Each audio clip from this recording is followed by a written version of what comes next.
Bonjour à tous et bienvenue à cette session Collab 365 axée sur Power Apps. Alors cette session va durer approximativement 1 heure et on va s'intéresser à tout ce qui concerne Power Apps, que vous ayez déjà essayé d'utiliser ou que vous connaissiez déjà même Power Apps. Cette session va vous intéresser car on va balayer l'ensemble des sujets qui concernent Power Apps, que ce soit une présentation générale, qu'est-ce que c'est Power Apps, comment est-ce qu'on réalise une Power Apps, comment on administre une Power Apps, quelle sécurité tourne autour de Power Apps, et je pense ce qui va intéresser le plus de monde, qu'est-ce qu'on peut concrètement réaliser avec Power Apps. On terminera peut-être sur les récentes annonces du Microsoft Ignite qui s'est terminé en septembre dernier.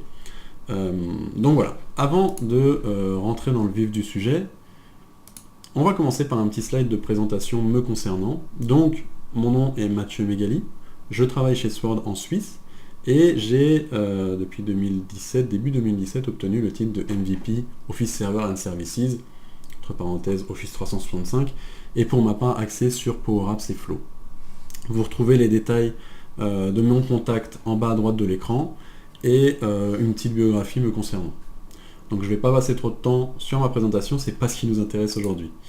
L'agenda de cette session, on va aller vraiment en entonnoir. On va débuter avec une présentation très générale de l'outil. On passera par de nombreuses vidéos que j'ai préenregistrées qui nous permettront de nous intéresser vraiment au contenu et non pas à ce que je fais moi à l'écran. Évidemment, je ferai quelques démos live, ne vous inquiétez pas.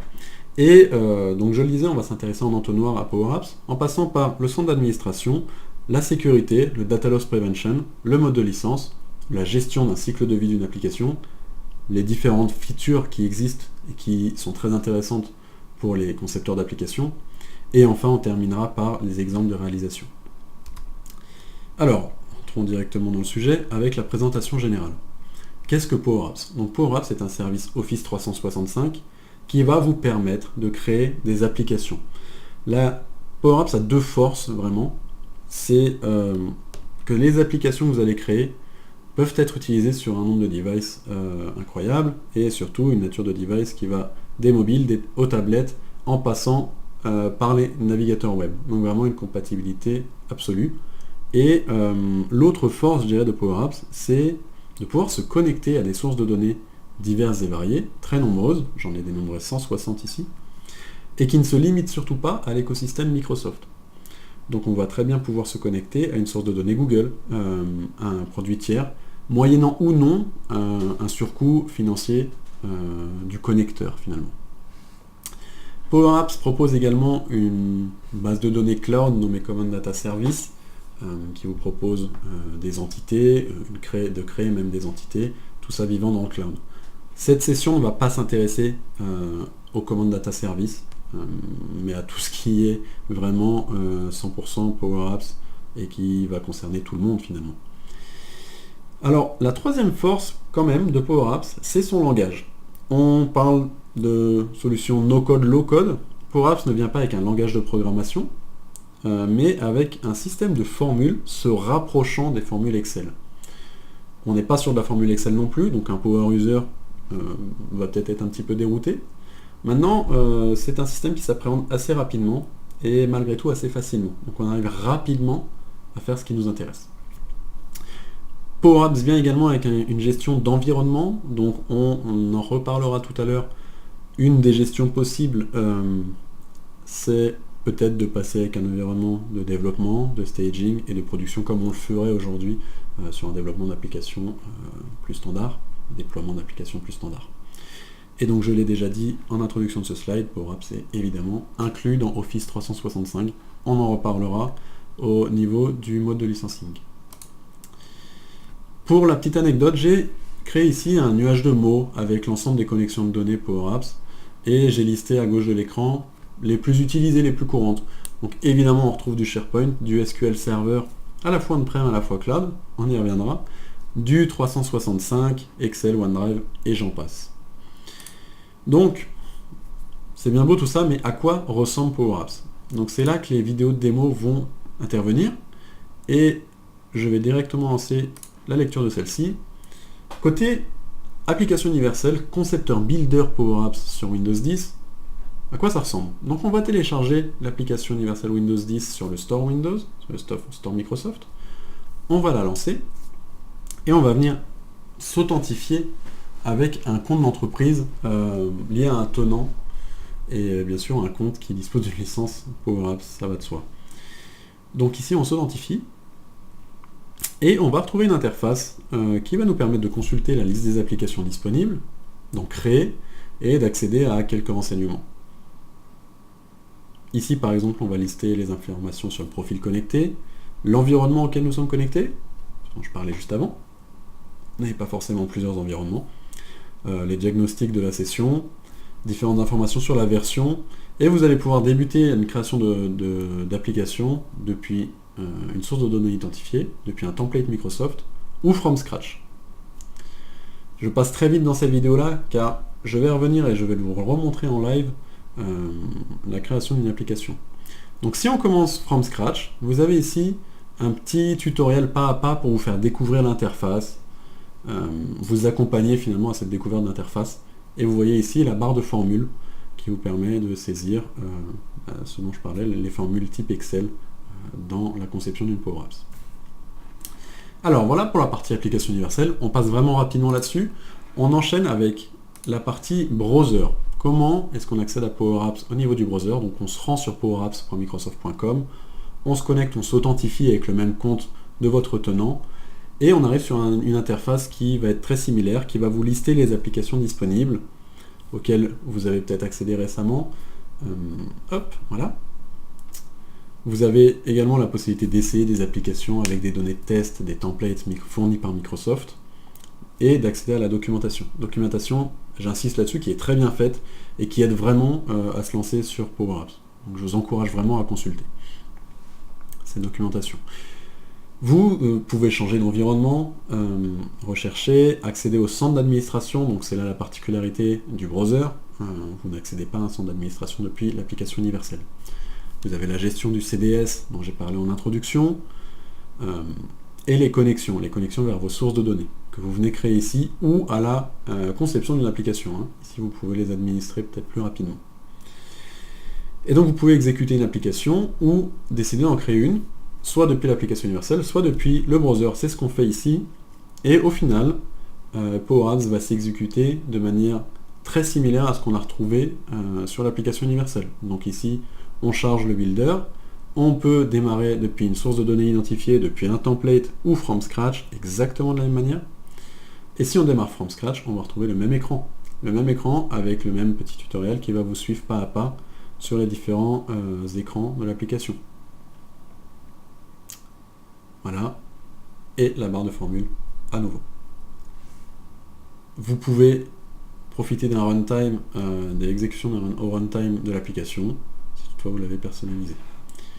Donc c'est bien beau tout ça, on a vu le concepteur et l'application de consommation aussi côté Windows 10 pour application universelle, la même chose côté browser, mais côté mobilité, côté smartphone, tablette. Alors j'ai enregistré l'écran de mon iPhone ici, et donc on va aller télécharger l'application en se rendant sur l'App Store, on recherche Power Apps, l'application est accessible pour tout le monde, elle est publique, elle n'est pas sur un store Microsoft ou quelque chose de dédié, vous la téléchargez, vous l'installez, et au premier lancement, évidemment, vous allez devoir vous authentifier de la même manière à nouveau que ce que vous avez fait sur votre desktop. Donc ici, on rentre son credential, voilà.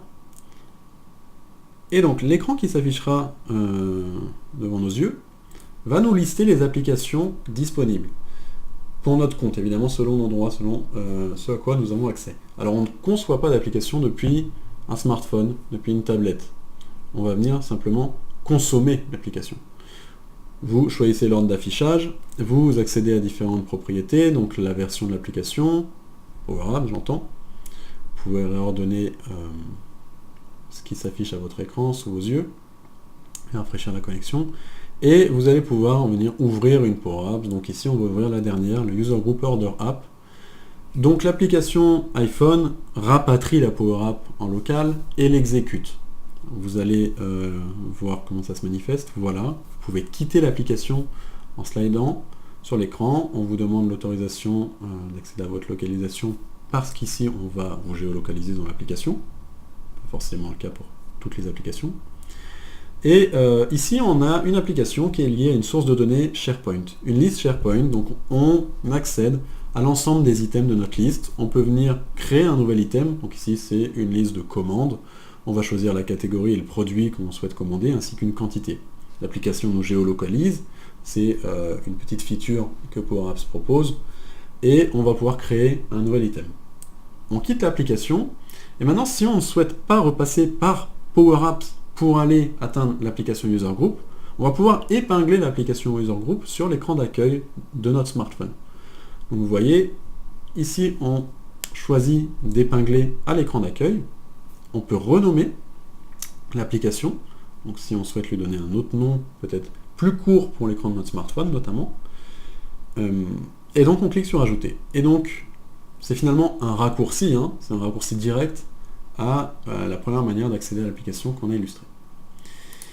Vient le moment de la démo live, et alors, pour cette démo live, je vais exécuter Power Apps. Je me suis déjà authentifié une fois, évidemment je ne vais pas être prompté une nouvelle fois. Vous retrouvez l'interface de la vidéo, et je voudrais vous montrer une création depuis un template fourni par Microsoft. Donc ici, on choisit les modèles d'application, on va pouvoir créer une application selon un layout téléphone ou tablette. Choisissez son téléphone, et vous avez différents templates fournis par Microsoft qui s'affichent et qui sont proposés à l'utilisateur. Vous noterez, et c'est là où je veux en venir, que certaines applications, enfin toutes les applications templates, viennent avec une source de données de test. Pour certaines applications, on va utiliser la base de données CDS pour stocker ces données de test, et pour d'autres, on va utiliser le OneDrive d'entreprise. Donc veillez à bien avoir initialisé votre OneDrive, et une fois que vous avez créé un premier template, vous constaterez l'apparition d'un folder Power Apps, un sous-folder template, et ici par exemple les données de l'application Service Desk. Si je souhaite débuter from scratch, c'est exactement ce que je vous ai montré dans la vidéo, et on va venir faire une nouvelle application en mode téléphone ici. L'application va être créée assez rapidement, voyez. Et ici, vous allez pouvoir commencer immédiatement à insérer des contrôles dans votre application, que ce soit un bouton, que ce soit un média, que ce soit une galerie connectée à une source de données. Vous remarquerez ici l'ensemble des propriétés pour chacun des contrôles, c'est comme ça que Power Apps fonctionne.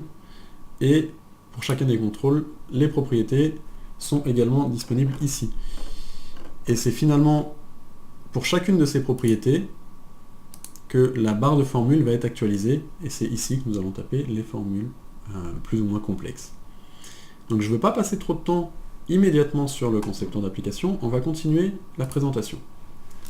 Donc si je retourne en mode plein écran, on va tout de suite s'intéresser à la manière d'administrer Power Apps. Donc je l'ai dit en introduction, Power Apps vient avec un système d'environnement. Les environnements sont des conteneurs qui permettent de gérer, de partager les applications, les données des applications et les flows. Et en fait, on va segmentariser l'ensemble des applications et de ces données pour chacun des environnements. À savoir qu'un environnement est lié à un tenant et à une région. Donc vous pouvez créer un nouvel environnement lié à une autre région que la région de votre tenant. Maintenant, vous ne pourrez pas le modifier une fois l'environnement créé. Alors, comment est-ce qu'on utilise finalement ces environnements? Plusieurs possibilités qui sont finalement des suggestions d'utilisation. Vous pourriez très bien avoir un unique environnement qui contient l'ensemble de vos applications. Ça ne poserait pas de problème. Vous allez pouvoir avoir ce que je disais en introduction, un environnement de dev, staging et production. À vous de voir. Une autre manière de faire serait d'utiliser des environnements par service, ou par équipe, ou encore par branche, par filiale. Vraiment, vous êtes libre de faire ce que vous voulez, de la manière que vous le souhaitez. Toutefois, ce qu'il faut évidemment noter et retenir, c'est que pour créer des environnements, il vous faut une licence Plan 2. Donc je reviendrai sur le mode de licence plus tard. Au niveau de la sécurité, côté Power Apps, il y a un sujet qui revient, c'est le Data Loss Prevention. Peut-être certains le connaissent déjà grâce à SharePoint 2016, notamment SharePoint Online, ou en tout cas Office 365. Power Apps est accessible et Power Apps communique avec un nombre de sources de données divers et variés. Ces sources de données peuvent être professionnel et public. Je pense notamment, un exemple très courant, SharePoint Twitter. Vous ne voudriez sans doute pas que les données de votre entreprise, vos données business, se retrouvent sur les réseaux sociaux. Alors Power Apps vient avec ce système de Data Loss Prevention, qui lui aussi nécessite un plan 2. Et voilà comment est-ce qu'on va créer une DLP. Donc reprenons cet exemple de SharePoint et de Twitter. Rendons-nous dans le centre d'administration. Et ici, nous allons pouvoir créer une nouvelle DLP. La DLP est dans un environnement, est encapsulée dans l'environnement. Donc ça fait partie aussi peut-être des raisons pour lesquelles on va prioriser une gestion d'environnement. Ici, je crée un nouvel environnement dédié dans lequel je vais aller créer ma stratégie DLP. Donc je n'ai pas de stratégie actuellement existante, je vais créer une nouvelle stratégie.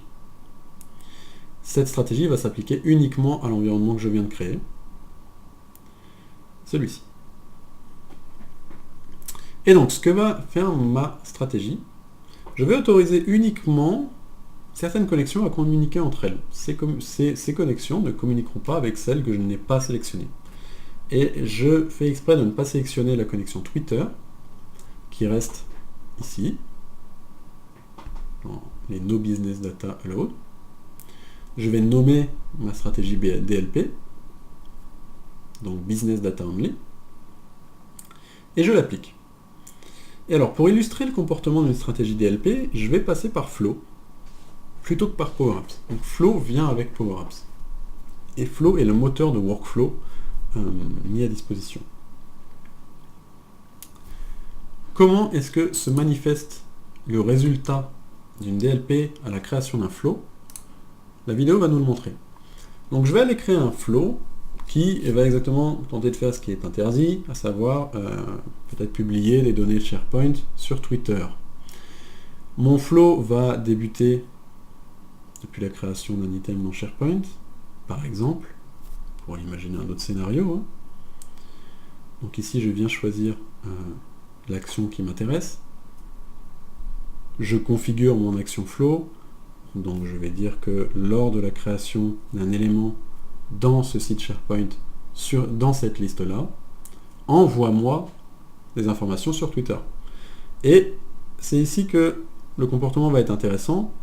Si vous avez créé cette DLP et que votre flow se trouve dans l'environnement qui contient la DLP, en ajoutant la brique Twitter, vous ne serez jamais inquiété en fait. Donc vous allez pouvoir choisir typiquement de révéler un montant qui est contenu dans un item de liste SharePoint ici, et de le publier sur Twitter. Ça ne posera pas de souci, cependant, le flow va être créé mais ne pourra pas être exécuté. C'est ce que la vidéo va vous montrer ici. Voilà. Il est actuellement interrompu, car il utilise une combinaison de stratégies. Si vous vous rendez sur la liste de vos flows,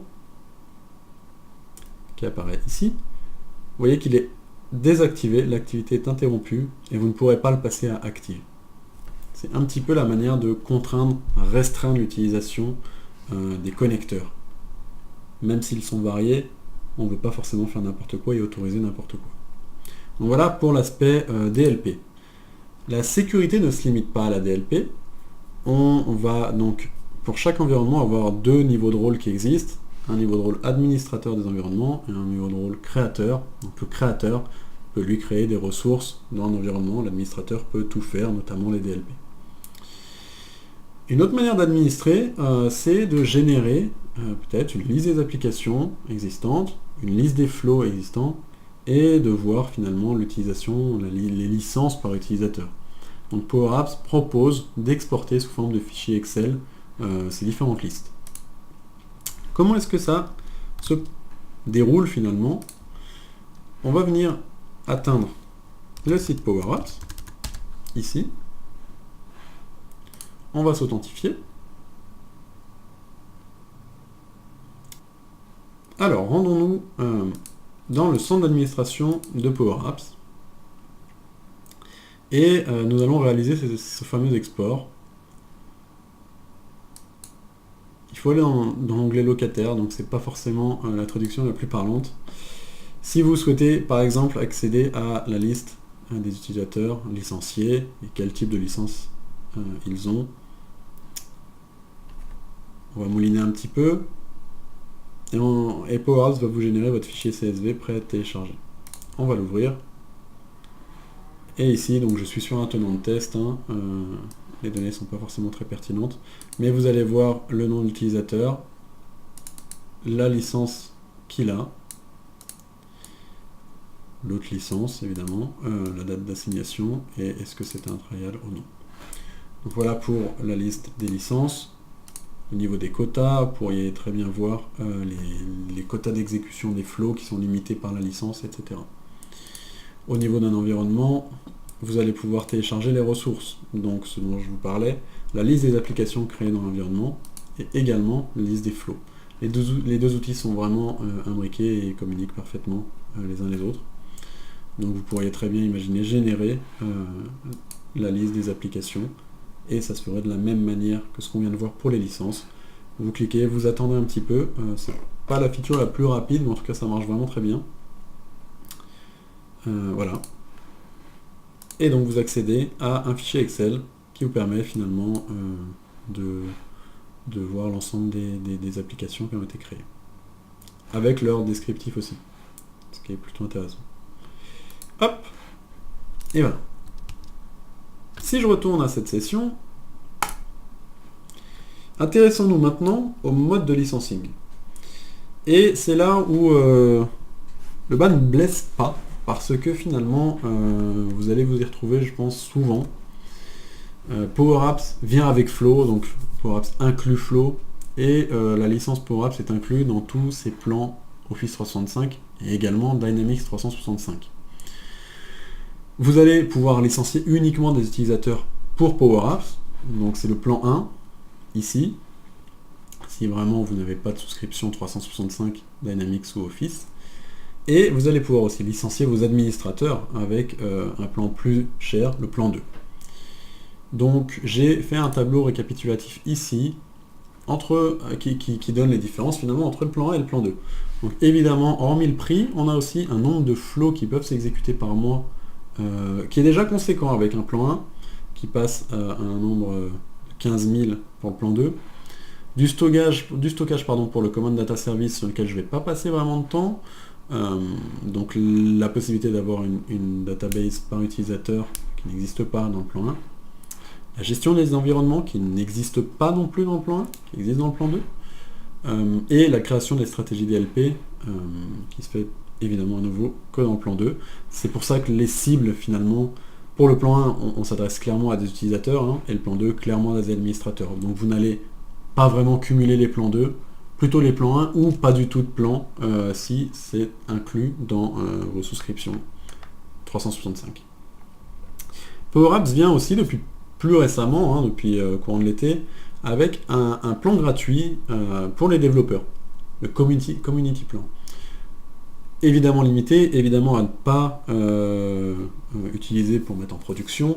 Par contre, si vous souhaitez découvrir PowerApps, je vous encourage vraiment à vous rendre sur ce lien, hein, powerapps.microsoft.com/communityplan, et vous allez accéder finalement à PowerApps avec des limitations certes, mais vraiment une capacité à créer des applications, à les utiliser, à les tester très complète, hein, avec un nombre de flows limité à 750, ce qui permet amplement de faire des tests, une base de données CDS quand même existante, et une gestion des environnements limitée à un environnement, mais c'est toutefois amplement suffisant pour faire les tests. Donc je vous invite, je vous encourage vraiment à aller tester si vraiment PowerApps vous intéresse. Alors, niveau gestion de cycle de vie, on va s'intéresser à la migration. Alors jusqu'à présent, c'était un sujet qui pêchait pour PowerApps, et depuis la fin de l'été, depuis fin août, on a une bonne nouvelle, c'est qu'une gestion des packages d'export est arrivée. Avant, on pouvait clairement pas migrer grand chose, si ce n'est enregistrer en local une application PowerApps, la réinclure sur un autre tenant, sur un autre environnement, et recréer tout manuellement. Aujourd'hui, on va pouvoir créer des packages d'export-import directement depuis le centre d'administration PowerApps. Donc ce qui nous permet finalement de migrer la PowerApps, non plus manuellement mais de manière automatisée finalement, les flows qui sont utilisés par cette PowerApps, et donc on peut aussi migrer de manière indépendante les entités, les permissions et tout ce qui concerne le CDS. Ce qui n'est pas migrable, c'est les gateways, Alors la gateway, je prends un petit peu d'avance sur les sujets, c'est ce qui va nous permettre d'attaquer nos données on-prem depuis Power Apps. On va l'illustrer tout à l'heure. Et ce qui ne se migre pas non plus, pas exactement, hein, ce sont les connexions de données. Donc vous n'allez pas, dans votre package d'export, embedder vos connexions de données. Par contre, vous allez expliquer ce que vous voulez faire avec vos connexions de données. Vous allez pouvoir soit dire, la connexion existe déjà sur mon tenant cible, donc j'utiliserai celle qui existe, ou alors, je la recréerai à ce moment-là. Maintenant, charge à vous d'avoir les bonnes connexions ou les bons accès.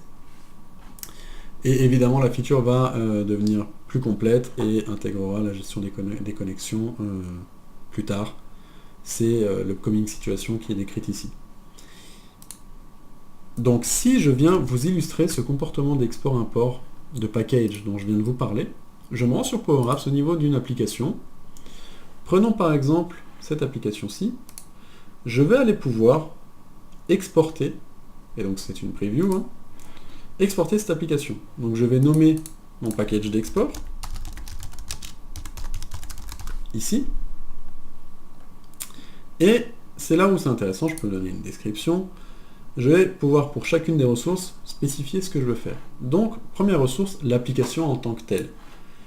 Donc, je ne veux pas mettre l'application à jour dans mon tenant cible, je veux le créer. C'est-à-dire que cette application n'existe pas. Ce n'est pas un update que je veux faire, c'est bien une migration, une création.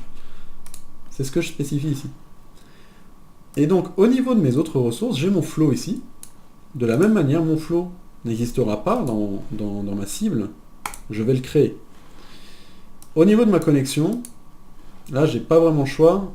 Lorsque je vais le réimporter, j'arriverai sur un écran d'import et on me demandera de faire un matching avec la connexion. C'est pour ça que dans mon tableau, j'ai mis c'était pas vraiment supporté ou pas vraiment pas supporté. C'est pas ce qu'on attend, mais c'est déjà mieux que rien. Donc ici, j'ai pas vraiment l'autre choix que de choisir de sélectionner pendant l'importation. Et c'est à ce moment-là que je vais générer mon package d'export.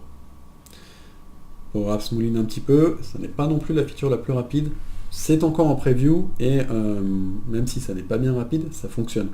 Et ça, c'est quand même quelque chose de priceless, surtout quand on a beaucoup de ressources. Je ne l'ai pas montré, mais on avait aussi la possibilité d'ajouter des commentaires. Vous avez peut-être vu les icônes qui étaient là, on peut ajouter des commentaires pour chacune des ressources. Ce qui est très utile quand vous avez un nombre très élevé de ressources. Je vais enregistrer le package de migration sur mon bureau, ici.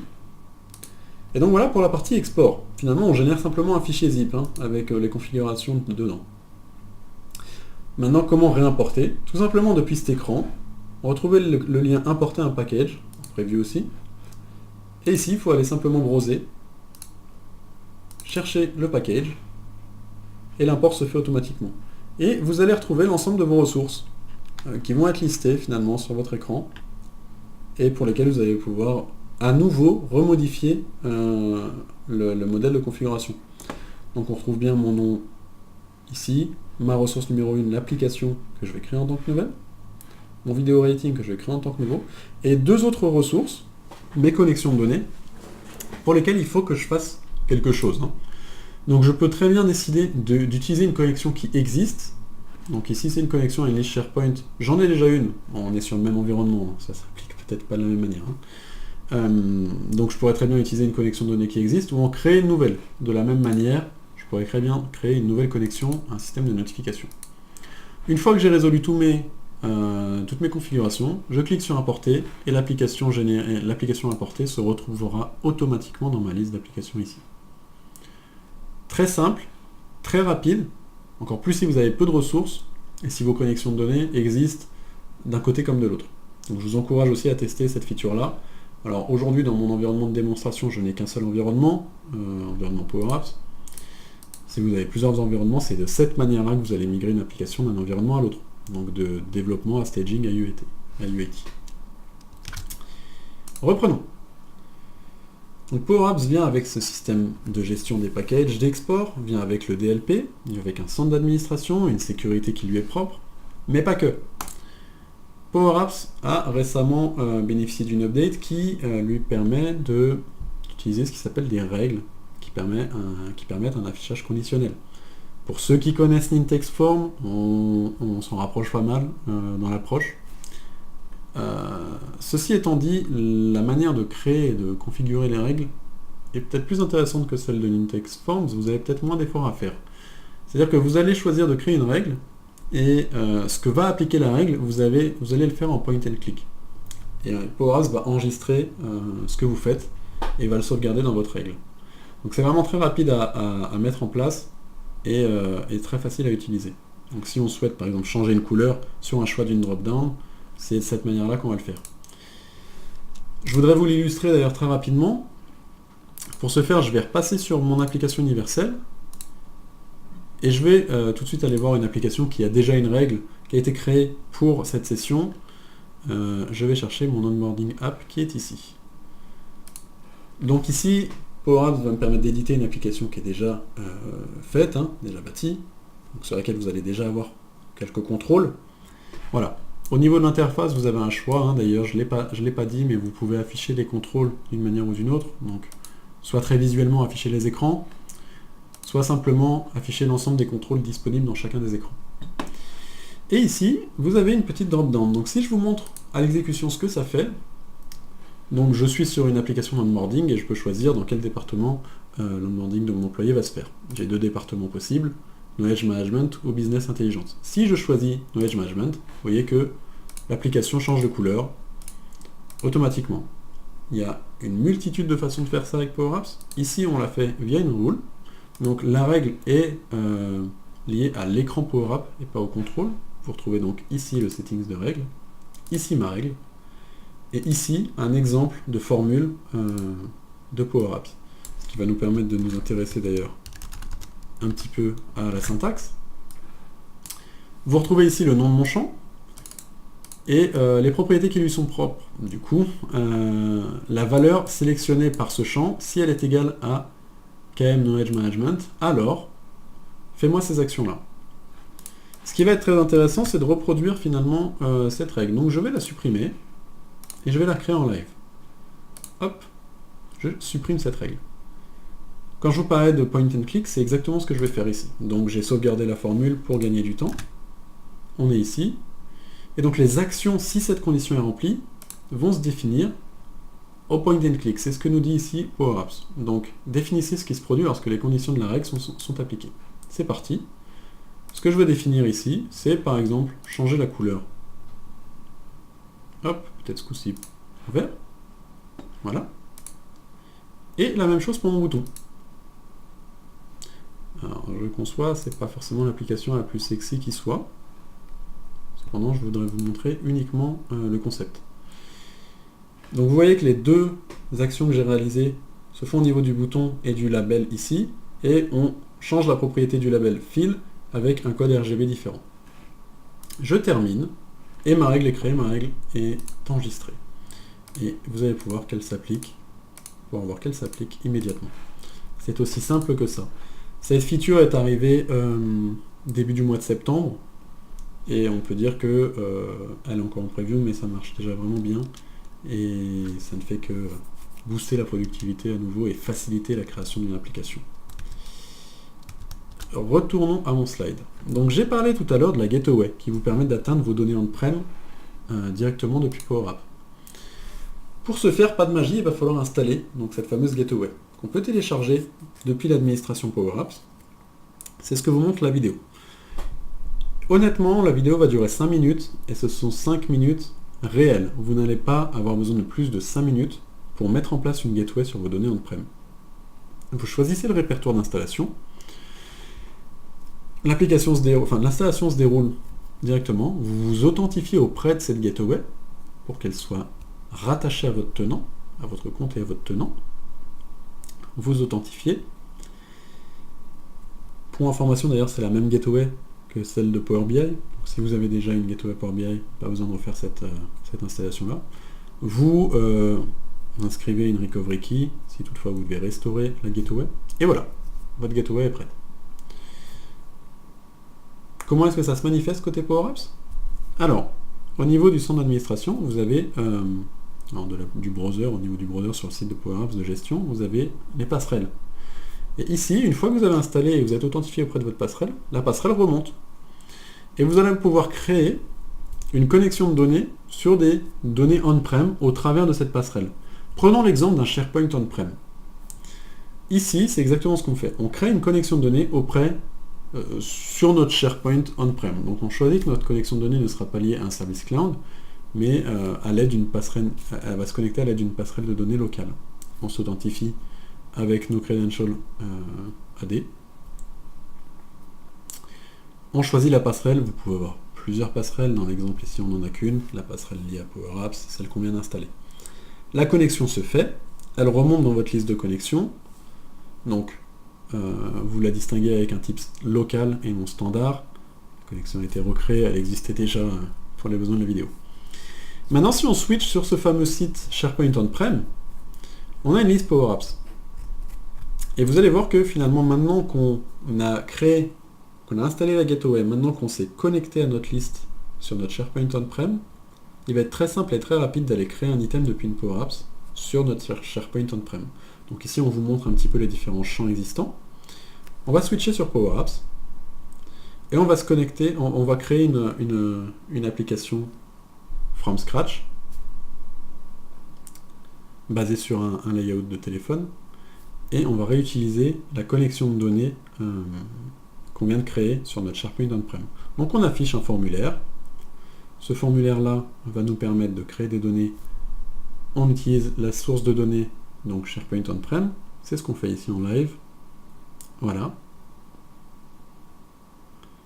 Il nous demande l'URL du site on-prem. Hop. Et voilà, vous avez ici accès aux différents sites qui existent, aux différentes listes, pardon. Et notre formulaire est prêt à utiliser les champs. Donc, dans ce formulaire, on va choisir de renseigner le titre, peut-être l'index aussi, le département, et les commentaires. C'est un exemple de réalisation, pas nécessairement de cette manière-là que vous allez le faire. La vidéo a pour but d'illustrer le comportement d'une gateway.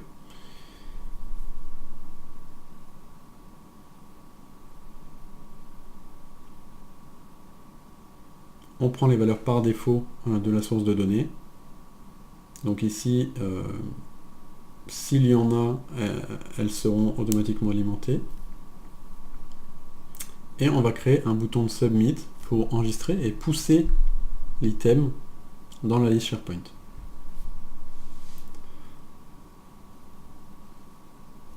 On est vraiment sur du natif, on n'utilise pas de flow ici, le comportement de notre bouton est lié à notre connexion de données. Et donc, le formulaire, l'ensemble des champs du formulaire vont être poussés via notre connexion de données sur notre source de données directement avec cette formule Submit Form. Donc ici, créant un nouvel élément, on est sur notre Power Apps, dans un formulaire Power Apps lié à notre liste SharePoint On-Prem. La liste déroulante est alimentée par les choix par défaut du champ SharePoint. On clique sur le bouton Submit. Et si on revient sur notre liste On-Prem, on s'aperçoit que finalement, notre item a bien été créé. Et donc la vidéo a duré 5 minutes ici. Et en 5 minutes, vous avez vu une installation d'une gateway, une configuration d'une source de données on-prem, l'implémentation de la source de données on-prem dans une Power Apps, et la création d'un item on-prem depuis Power Apps. Première feature intéressante du coup. Seconde feature qui va en intéresser plus d'un, un mode déconnecté. Donc cette vidéo est un petit peu longue et elle a pour but de vous illustrer le comportement offline de Power Apps. Power Apps a une gestion du mode offline qu'il faut penser, je dirais, depuis le début de la conception. Ça sera pour vous faciliter la vie. On va toujours penser, est-ce qu'on est connecté ou est-ce qu'on n'est pas connecté? Donc si on est connecté, on va adopter un premier comportement. Si on ne l'est pas, on va en adopter un autre, un différent. Vous n'êtes pas obligé d'implémenter dès le départ le si vous n'êtes pas connecté, ce qui vous permettra de le faire par la suite. Donc c'est ce qu'on fait dans cette démo ici. Si on est connecté, on va venir tweeter un contenu rédigé dans notre Power App. Maintenant, que faire si on n'est pas connecté? Donc Power App a une capacité à checker l'état de la connexion. Donc vous allez pouvoir détecter depuis votre Power App si vous êtes online ou offline. C'est pour ça qu'on affiche ce fameux label online ou offline ici. Et donc si vous n'êtes pas connecté, que faire? Est-ce que vous allez choisir d'afficher un message d'erreur à l'utilisateur, lui dire non, la connexion n'est pas disponible, vous ne pouvez rien faire, ne peut-être même pas exécuter la Power App, ou permettre, et c'est cette solution-là qui est retenue dans la vidéo ici, permettre à l'utilisateur d'interagir avec son application et pousser les données, typiquement sur Twitter ici, lorsque vous serez online. Pour ce faire, on sauvegarde dans un cache d'application les données, et dès qu'on va retrouver la connexion, avec un petit timer qui check l'état de la connexion, on va venir pousser les tweets dès qu'on est online. Et c'est exactement ce qui se passe ici. Donc, on avait déconnecté l'utilisateur, on a soumis différents tweets qui ont été stockés en local dans l'application, et dès que la connexion est revenue, et que le timer l'a vu, on a procédé à l'update et au submit des données des tweets. Je le répète, c'est quelque chose qu'il faut penser en amont ou dès le départ de la conception d'une application. Alors, au niveau Analytics maintenant, à nouveau une feature qui est en preview et qui est arrivée récemment, celle de Power Apps Analytics. Donc ici, je vais vous montrer une vidéo d'un accès anticipé et qui n'était pas public, donc sur invitation, à Power Apps Analytics. Je ferai une démo live ensuite de ce qui est public, ce qui a été publié. Si on regarde cette vidéo, on a accès donc à un site dédié Power Apps Analytics qui vous permet, pour chacune de vos applications, d'accéder à un dashboard Power BI. C'est là où c'est fort, c'est que Microsoft va profiter de l'ensemble de ces outils et nous les intégrer tous ensemble et nous en faire profiter. Typiquement, Power Apps utilise des dashboards Power BI. Power BI peut se connecter à différentes sources de données. Microsoft, Power Apps aussi. Via des flows, on peut interagir entre Power Apps, Power BI. Donc ici, on parle d'analytique, on parle d'utilisation d'applications. Vous avez différents filtres possibles, que ce soit au niveau du site d'utilisation d'une application, c'est entre la France et la Suisse, des devices utilisés, des erreurs rencontrées. Donc, au moment d'enregistrer cette vidéo, la gestion des exceptions, pas plus aboutie que celle-là, hein, donc on n'a pas quelque chose de très très complet. Maintenant, c'est à nouveau, je le répète, une bêta fermée d'accès à ce service-là. Donc vous ne retrouverez pas ce service, vous allez retrouver le service que je vais vous proposer en live juste après. Au niveau de la performance de l'application, du délai à l'exécution et de la performance des services, donc ce qui prend le plus de temps, je dirais, à s'exécuter pour récupérer des données, etc. Donc voilà le petit aperçu que je voulais vous faire sur Power Apps Analytics. Maintenant, aujourd'hui, au niveau de l'application Analytics, qu'est-ce qu'on a? On va retourner sur notre site Power Apps, au niveau de nos listes d'applications. Et si je prends une application typiquement celle-ci, vous trouvez au niveau des trois petits points Analytics en preview, mais vous allez à nouveau voir un dashboard Power BI. Hop, peut-être plus complet, peut-être plus lisible que ce qu'on a vu, évidemment en bêta fermée.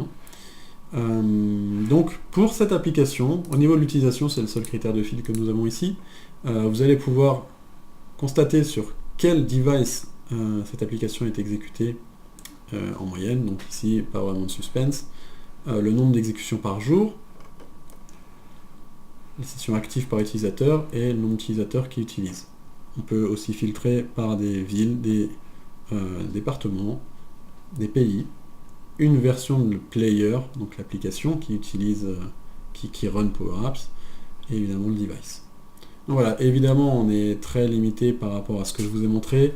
Ceci est la première brique publique auquel tout le monde a accès. La vidéo illustrait la brique complète de ce qui est en cours de développement. Et qui dit Power BI dit export des données, donc vous allez pouvoir exporter toutes ces données dans un fichier à plat et les retravailler comme vous voulez, peut-être dans un dashboard plus complet, plus complexe aussi. Donc c'est vraiment une feature clé, je dirais, pour qui veut mettre en place une application Power Apps.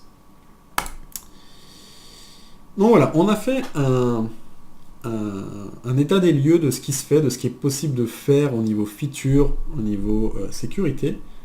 Maintenant, je pense que le principal intérêt, c'est concrètement, qu'est-ce qu'on peut réaliser? Comment est-ce qu'on peut intégrer nos différents services en utilisant Power Apps?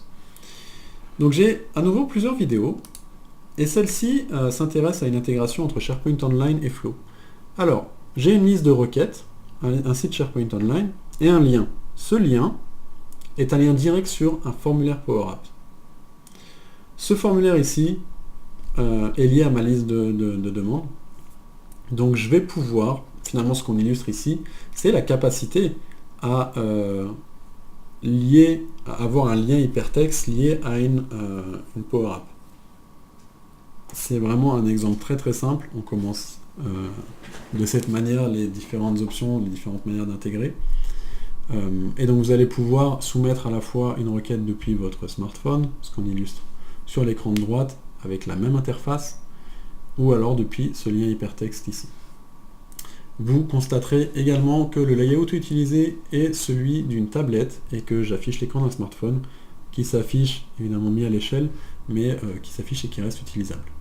Donc si on rafraîchit, on constate que l'item a bien été créé dans notre liste, à la fois en passant par le lien hypertexte, mais également en passant par l'application mobile.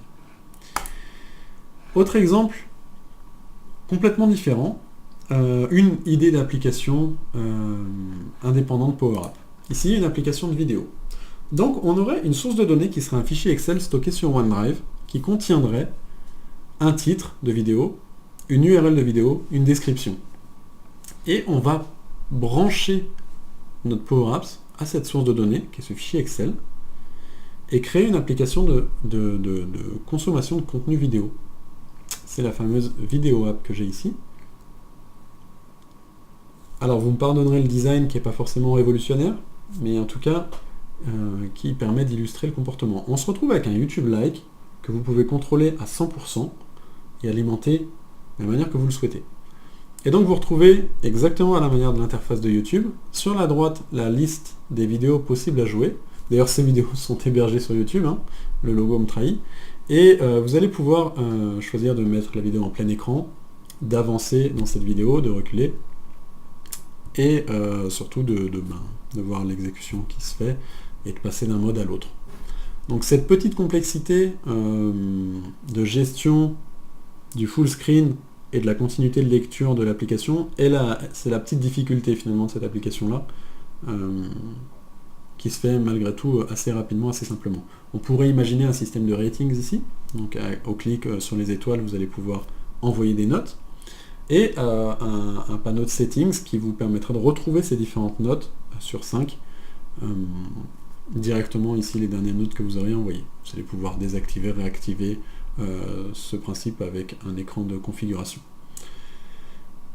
Ça reste une application très simple à nouveau, qui se branche du coup sur une source de données un petit peu variée. On ne se retrouve pas non plus avec du SQL, avec du SharePoint, mais simplement avec un fichier Excel. Si j'avance maintenant, on va pouvoir illustrer la connectivité entre Power BI et Power App. Donc, plusieurs choses à savoir. Vous allez pouvoir intégrer une Power App sur un rapport Power BI. Et quand je dis intégrer une Power App, c'est vraiment intégrer la Power App à l'aide d'une tuile ici, d'une carte, d'une tile, vous l'appelez comme vous voulez.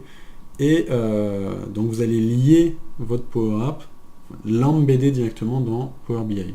Comment est-ce que ça fonctionne? Avec ce petit code ici, que vous retrouvez dans la documentation Power App, il ne faut pas l'inventer, ne vous inquiétez pas.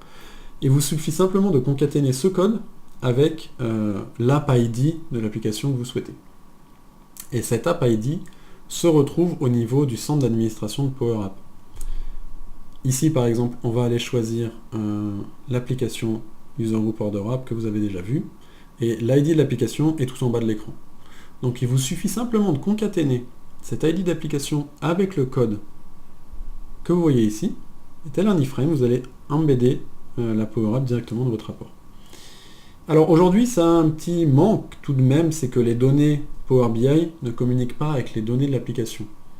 Ce manque sera, Microsoft nous le promet, résorbé d'ici la fin de l'année. Vous allez pouvoir faire communiquer les deux, profiter du filtre Power BI à la fois dans votre Power App. Comment est-ce que ce sera fait? Je ne sais pas vous le dire aujourd'hui. En tout cas, vous pourriez très bien imaginer avoir un rapport d'état des ventes ou alors un rapport d'état de votre stockage d'entrepôt qui s'afficherait sur la droite de votre écran et une application de commande de stock si vous constatez que l'état des stocks est bas. Et donc à ce moment-là, vous passez vos commandes directement sur la même fenêtre. Alors, L'exemple peut-être le plus complet et le plus parlant, presque le plus complet et le plus parlant, c'est l'utilisation des services cognitifs de Microsoft et notamment le sentiment analysis. Donc ici, on a créé une application connectée aux Cognitive Services qui nous permet de détecter les sentiments dans du texte. Et donc notre Power Apps va récupérer ce texte, l'envoyer au service Microsoft et en retour récupérer le sentiment, savoir si le texte est plutôt positif ou négatif, un pourcentage de confiance dans ce score, et surtout la langue dans laquelle aussi potentiellement le texte a été écrit. Prenons l'exemple de ce texte-là. En anglais, cher Benoît, c'est un homme super et je pense que je suis amoureux de vous. On va envoyer pour analyse ce texte. C'est une vraie Power App qui tourne ici, et donc en live on récupère les réponses du web service, donc le langage détecté est de l'anglais. On est sûr à 99% que c'est positif comme texte, et les éléments clés de la phrase sont le prénom, l'homme super, et évidemment le fait qu'on est amoureux. Donc c'est un exemple d'utilisation très rapide à réaliser avec Power App. Celui qui est aussi très rapide à réaliser et que vous retrouvez sur le blog Power Apps, by the way, je suis en train d'y penser, vous allez pouvoir créer une interaction entre Power Apps. Je voudrais vous le montrer en live, du coup celui-ci. Comme ça, vous allez pouvoir constater l'utilisation du bot et je dirais peut-être la complexité de l'application, ou en tout cas l'aboutissement de l'application. Donc l'application s'appelle PowerBot. Ici, elle est en train de charger. Et ce qu'on va faire, on va échanger avec un bot Q&A, Q&Answer Microsoft, un service que Microsoft propose. Et donc notre application ici vous affiche l'état de la connexion, donc on est bien connecté. Et on va pouvoir communiquer avec un bot. Donc le bot pourrait très bien remplacer une FAQ que vous auriez. Donc les réponses sont en live ici. Je pourrais lui parler en français ou en anglais. Évidemment, on passe par un apprentissage des questions et des réponses. Et on peut lui parler en français de la même manière. Voilà. C'est pas forcément les réponses et les questions les plus intéressantes de la Terre, simplement pour illustrer un propos. L'application pourrait aussi être dotée d'un panneau de configuration, à la manière de ce qu'on a vu tout à l'heure, qui nous permettrait peut-être de changer l'avatar qu'on utilise. Admettons. Voilà. On pourrait aussi vouloir changer l'ordre, c'est-à-dire voir les nouveaux messages en bas, non pas en haut. Ce qui nous oblige à scroller, c'est pas forcément le plus intuitif. Donc rétablissons l'ordre, et on voudrait peut-être pouvoir supprimer les anciens messages, si on s'adresse de manière un petit peu violente à notre bot. Typiquement, on pourrait épurer la conversation et garder uniquement les messages qui nous intéressent. Et continuer à lui parler, il n'y aurait aucun souci. Voilà. Si on souhaite complètement supprimer l'historique, qu'on retrouve d'ailleurs ici, on pourrait très bien faire ceci, et continuer ici. Donc cette application est réalisable avec Power App, échange avec un bot, et pourrait très bien, je le disais, remplacer une FAQ. On pourrait faire ingérer les questions-réponses de la FAQ au service Microsoft Q&A, et ensuite les restituer au travers de ce bot-là. L'application est un petit peu complexe. On passe par un système de collection qui va stocker les échanges de messages. Maintenant, je pense qu'elle est réalisable par n'importe qui, d'autant que l'article qui, pas à pas, vous explique la connexion avec le système de bot est vraiment très bien fait. Hop. Alors, un autre exemple, ce coup-ci peut-être le plus abouti, un dashboard opérationnel que nous avons réalisé pour un client, pour un POC, qui utilise à la fois Power BI Flow et Power App. Donc on aura un dashboard ici côté Power BI qui vous présenterait des données. Des données ici d'exemple sur des pièces de rechange. Donc on aurait un ID de pièce de rechange avec des valeurs concernant chacune de ces pièces, et on pourrait choisir d'interagir avec une valeur de pièce de rechange. Si pour une certaine pièce on voudrait constater que le stock est bas ou qu'il y a une alerte à lever, alors on pourrait le faire directement depuis le dashboard Power BI, non pas avec l'embed de la Power App, mais depuis un lien. Donc le lien ici va utiliser et va concaténer le numéro de part number, et donc on va pouvoir exécuter PowerApp, et notre PowerApp va directement être filtré sur un numéro de part number. Vous allez le constater dans cet écran. Hop, si on masque le ruban jaune, voilà. Ici, on filtre et on a directement rempli, on souhaite afficher le part number 45. Donc toutes les données qui vont s'afficher toutes les données qui vont s'afficher correspondent au part number 45. On pourrait très bien le changer et afficher les données pour le part number 49, 14, etc. Et donc on va retrouver différents éléments ici. Si on switch sur l'application universelle, on retrouve exactement le même écran. On va choisir de changer ou pas le numéro de part number. Et donc, pour chacune des briques, on va mettre en avant les données plus complètes. C'est-à-dire qu'on aura un aperçu tout autour de l'écran et au milieu, les données les plus complètes concernant cet aperçu. Donc on pourrait très bien choisir d'ouvrir un document sur une pièce de rechange, sur une machine qui utilise cette pièce de rechange, voir la répartition des machines pour cette pièce, voir des données financières au niveau de cette pièce, et déclencher la création de tickets de support. Donc ici, on illustre le fait que les données sont rafraîchies en live, ce ne sont pas des données en dur dans l'application. Voilà. Donc si on souhaite déclencher une création de ticket, pour X ou Y raison, on va pouvoir le faire. Donc ici, on a une connexion de données directement sur une liste SharePoint.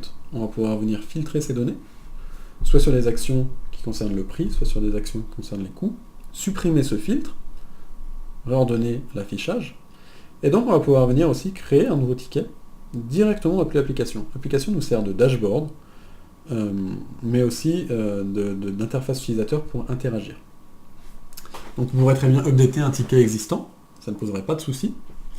Et donc les données sont rafraîchies à nouveau immédiatement. Voilà. Vous voyez que pour le ticket 65, le commentaire et l'assignation que nous avons fait est visible.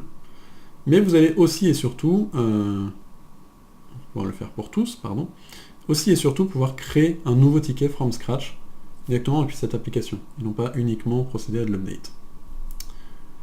On peut faire ça pour des tickets, pour des alertes, ou alors créer automatiquement des tickets basés sur des alertes. On pourrait imaginer un système qui nous envoie des alertes automatiques sur un stock unitaire anormalement bas, ou sur un prix anormalement haut. Et donc, sur chacune de ces alertes, on pourrait venir déclencher la création d'un ticket automatiquement. On pourrait imaginer un moteur de recherche sur l'ensemble de ces alertes pour pouvoir retrouver rapidement une alerte qui concerne le stock, uniquement les alertes qui concernent une unité, etc. Hop. La création d'un ticket se ferait depuis un écran de saisie également ici. Et donc on avait donc 80 tickets créés. On va venir en créer un immédiatement, et vous allez constater que la source de données est alimentée, est actualisée immédiatement. Et donc on va passer non pas à 80, mais à 81, tout de suite avec le nouveau ticket qu'on vient de réaliser. On peut updater ce nouveau ticket qu'on vient de réaliser. Et voilà. Tout ça aussi rapidement, et tout ça en ne quittant pas notre interface. Sur les annonces qui ont été faites à Ignite, qui s'est terminé fin septembre, et donc on a pas mal de choses qui ont retenu l'attention, et je voulais vous présenter dans cette session. Évidemment, la session est enregistrée peu de temps après la fin d'Ignite, et vous la voyez début novembre, donc ces informations, j'espère, sont encore à jour. En tout cas, il a été annoncé une web part SharePoint Online pour embedder directement et rapidement une Power App, en passant plus par un code d'embed, mais directement par une web part.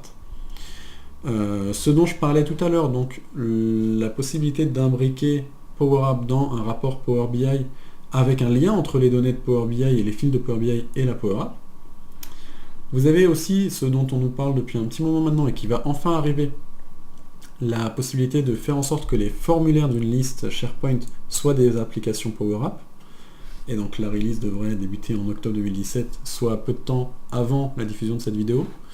Et enfin le support attendu, très attendu, des attachments et des champs multi-choix pour les connexions aux listes SharePoint. Aujourd'hui on a ce genre d'écueil sur Power App, et on voit que Microsoft et le support Microsoft font beaucoup d'actions pour résorber les petits écueils qui existent. Donc voilà ce que moi j'ai retenu. Par contre, officiellement, ce qui a été annoncé, donc ici vous retrouvez la roadmap pour Flow, avec un support GDPR pour les Européens, ce qui va vous intéresser particulièrement. À la fois PowerApp et Flow vont être compliant GDPR. Plusieurs choses ici qui vous intéresseront ou non, je vous encourage à regarder et à sauvegarder potentiellement. Les règles, on a vu que ça a été déjà déployé. Et le support de l'analytique plus complet que ce que je vous ai montré, donc tendre à la première vidéo de preview de manière publique. Voilà, je vous encourage à garder donc du coup une capture d'écran peut-être de ces roadmaps si vous souhaitez vous y référer. En tout cas, si PowerApps, ce sujet vous intéresse, je vous encourage à visiter, alors au passage, petite pub pour mon blog personnel, sur lequel vous retrouverez beaucoup d'articles traitant de PowerApp, et notamment vous retrouverez aussi pas mal de vidéos, et en tout cas toutes les vidéos de cette session et d'autres sont disponibles sur ma chaîne YouTube. Mais avant tout, je dirais que si vous souhaitez vous lancer dans PowerApp ou si vous souhaitez creuser le sujet, allez voir la documentation officielle qui est très complète. J'espère que cette session vous a plu, et je vous dis à très bientôt.